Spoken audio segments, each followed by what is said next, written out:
నిన్న నైట్ నుంచి కూడా ఈ ఇన్ఫర్మేషన్ మన దగ్గర ఉండేవాళ్ళు ఈ విధంగా వర్షం పడుతుంది. అన్ని చోట్ల ముందే మార్క్ చేసి ఎక్కడెక్కడ లో లైన్ ఏరియా ఉంది, అక్కడ ట్రాఫిక్ డైవర్షన్ గురించి ప్లానింగ్ మనకు ఉంది. ఆ ప్లానింగ్ పరంగా ట్రాఫిక్ డైవర్షన్స్ చేయడం జరిగింది. అదేవిధంగా ఎక్కడ కూడా స్ట్రెయిన్డ్ ఉంటే మనము అక్కడ వెళ్ళి రెవెన్యూ ఆఫీసర్స్తో కలిసి వాళ్ళకి రెస్క్యూ కూడా చేయడం జరిగింది.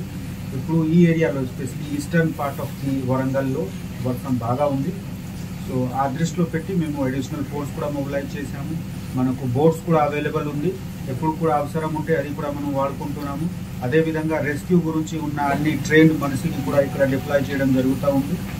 ఇప్పటి వరకు ఎక్కడ కూడా ఒక loss of human life or property ఏం మేజర్ కంప్లైంట్ లేదు. కానీ ఉన్న పరిస్థితి చూసి మనము అందరూ అప్రమత్తంగా ఉన్నాము. అందరు ఆఫీసర్స్ రోడ్డు మీద ఉన్నారు. మా సిఐ గారు నైట్ నుంచి ఈ బస్కి ఫాలో అప్ చేసి వాళ్ళకి సేవ్ చేయడానికి బాగా ఎఫర్ట్ పెట్టుకుంటున్నారు. మేము కూడా తిరుగుతున్నాము కలెక్టర్ గారితో.